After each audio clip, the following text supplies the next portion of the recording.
is my great pleasure to introduce our next guest, Susan Toft. Please join me in making her very welcome. Hi, Peace. How are you? Hi, Susan. I'm really well. It's wonderful to have you here. For people who haven't met you before, I would love you to introduce yourself and tell us a bit about you and the work that you do. I'm Susan. I am the CEO and founder of a business called The Laundry Lady.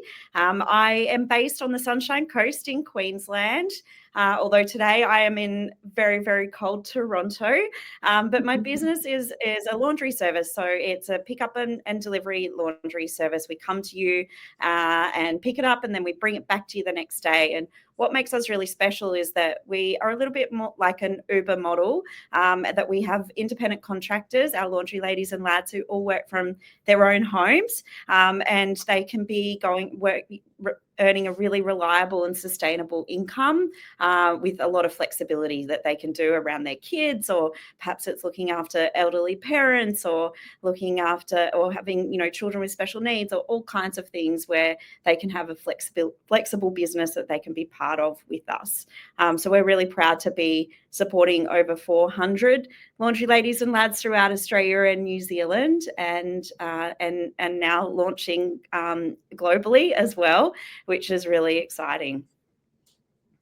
Congratulations, Susan. It's absolutely incredible seeing the growth of what started as a small idea become a global sensation. Super exciting. Now, the title of your chapter is Mountains of Laundry, an Endless Cycle. Can you tell us more about why you chose this title for your chapter? Well, I mean, obviously we do laundry, so we know a thing or two about the never-ending cycle of laundry. And I think, many of us as women or mothers will know all about that and have a pile of laundry somewhere that they're trying to get on top of. But this business is so much more than about laundry, and so I thought that was a really relevant title, because I think there's a lot of things that it resonates with, in terms of it's about so much more than just laundry. It's being able to have that sustainable business for our contractors that just gives them so much flexibility. That's what it really creates for them, but also for our customers, it creates time in their lives, and that's what it's really about, creating time and getting on top of it. And I think that when I was writing that story and thinking about the points in time in my life when it was, begin it now and just get on with it and get started and get into those things, it's really resonates with that story of that endless cycle that you can get stuck in sometimes, and that can hold you back from doing what you want to do. Yeah, absolutely. Absolutely. Now, your chapter starts with an incredible story of loss and resilience. Can you tell us how you think those early life experiences shaped the kind of entrepreneur and leader that you are today? Yeah, I lost my dad and my brother in a car accident when I was 9, and going through that kind of grief and that kind of loss early in your life, or at any stage in your life, I think it is going to completely change who you are and build. And for me, going through that at a young age, it built a lot of resilience in my life, and probably more so than I've ever realized. It's now that I'm starting to reflect on a lot of things in my life that I can look back at that time and think about how much that's probably built a lot of skills and a lot of meaning and a lot of thought in the way that I live, and how my life has evolved, which has really led me into this crazy entrepreneurial journey, that I think you've got to have a lot of grit and a lot of resilience to be able to continue to build and go through that, because it's one of the hardest journeys you could do. There's so many ways that I could have earned money or done life that would have been much simpler than starting a business and trying to build that. But it gives you that resilience and that grit to make you want to keep doing it and just get in there and get it, get into it before you run out of time. And I think that's one of the key kind of focuses, I guess, in my chapter, is just about how that's always kind of brought this feeling in my life of I'm running out of time, and so always wanting to do things in a hurry and get to the next stage and get the next thing started and get into the next thing. And so and I think that's really quite relevant in the way that I run my business and the way that I live my life now as well. You talk about in your chapter the fact that you had to just start and you didn't have all of the answers or all of the resources, or you didn't have time to wait for perfection. But this was a key to your success, the fact that you just started and made things up and made it all work as you went along. We see lots of people hesitating and waiting to get everything right. What advice would you have for somebody who was wanting to get started but was hesitating? Yeah, I hear people saying this all the time, that they're just not quite ready, or, they don't have the, everything in place yet. And I think, we have a lot of imposter syndrome and a lot of things like that that really hold us back from going, yes, I can do this. We think the next person is going to be so much better at it than us, or know how to do it so much better. And, in the end, it's like no one actually does know how to do it better. You're the only one who can do this idea, or whether that's a business or something else in your life. And so, I think diving in and being true to that is something that, if you wait until you have all of the answers, you just never get anywhere. So, really, like, just pushing things through as much as you can, I think it is a really, important thing. For me, like in the beginning, I always had this idea that it was going to be this I'd worked in a global career. I'd worked for Austrade. I was helping businesses go international. And I always had this big picture idea that the business would be scalable and would be this big global business. But, it's taken me 13 years to get to that point. And in the beginning, it was get in and do it myself. Didn't have any technology in place of what I thought, we would need to be able to scale the business.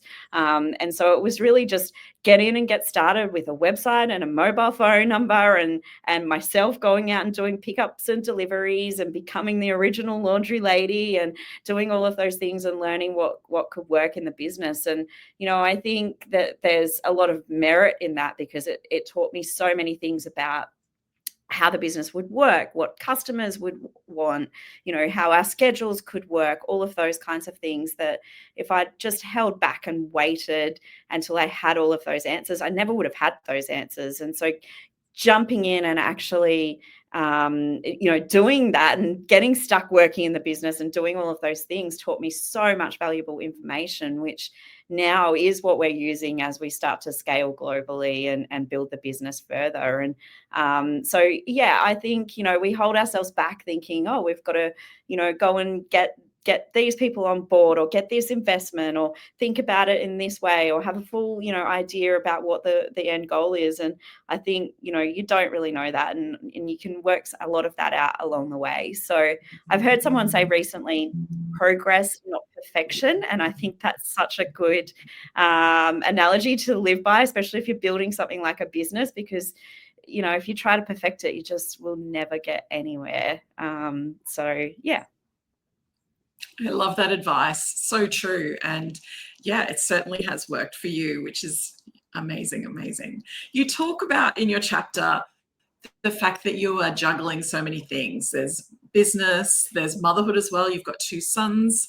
And you talk about how you've had to prioritize which things are important and which things you can let go of. Can you tell us a bit more about this and how you make it all work? Yeah, I mean, some days it feels like I don't make any of that work. It's definitely a hard thing. And, like coming here to Toronto, I'm in Canada for 3 weeks, launching our business here. And the amount of mental load that comes with getting prepared for that, both for the business, but also just for my personal life. I've had to rely on lots of people. I've had to call on my village of people, to be able to help me with that. And I'm still getting messages and calls from my kids basically asking me for money on a daily basis. And so it's still, trying to deal with that and answer that and be on a different time zone. And, my head's very much still in that space of being a mum at home and being there for my kids. But, here I am in Canada Canada, also trying to be very present here and launch a business and go from photo shoots to speaking arrangements to media and events and all kinds of things. And, you know, it's definitely a constant mental load and exhaustion that comes with all of that. But, you know, I think, like, I talk about this sometimes when I speak. I think, you know, there's a lot of balls that we're all carrying in our life, whether you're a stay-at-home mum or someone running a business or, you know, whatever it is. And it's just about, you know, working out what are those balls that you can drop? Like, what are the ones that you can let go of in your life, and what are the ones that you absolutely cannot ever drop, because they'll smash into a million pieces. And, you know, obviously my kids and their and priorities around them is always going to be a number one priority for me. But then, you know, there's a lot of things that I can let go of. I certainly do not have the cleanest house in the world. I'm certainly not on top of my home chores sometimes. I definitely will get Uber Eats a lot more than other people at times, because, you know, it's okay to take on help. It's okay to let go of perfection at home, and all of those things, so that you can, you know, chase your dreams and hold on to all of those glass balls that you just never want to drop and let go of. And it's always, you know, sometimes it can be really hard because those things might all come at you at once. The things that you absolutely want to do in work and the things that you absolutely have to do at home.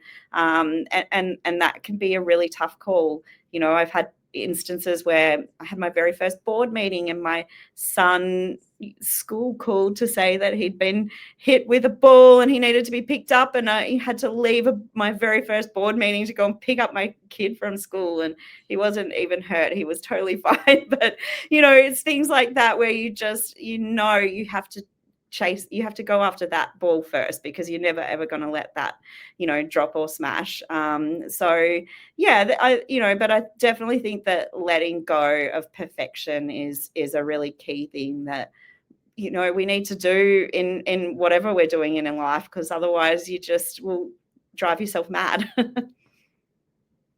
Oh, I love that. I love the way that you've really prioritize what's important. The glass balls in your life. Your kids are your number one. And no matter what else is happening, that's what's important to you. And then your business is really important as well. So it doesn't matter if the house is a mess, or, you know, you haven't cooked the dinner and you've got to order in. It's really valuing and prioritizing important things in life. And I think that's something that we can all take on board and remember. So thank you so much, Susan, for being here and chatting with me today. I've really enjoyed catching up with you. And thank you so much for your beautiful chapter in Begin It Now as well. I know that our readers are really going to be inspired by your story. Thank you. Thank you for having me. Well, always a pleasure. And thank you to everybody who has tuned in today. Copies of Begin It Now are on sale at wcwpress.com. So make sure you order your copy. Well, thank you so much to Ayla and Susan for being here today. It's been wonderful chatting with you. And thank you, everyone, for tuning in. We will be seeing you again very soon. Thanks so much, and bye for now.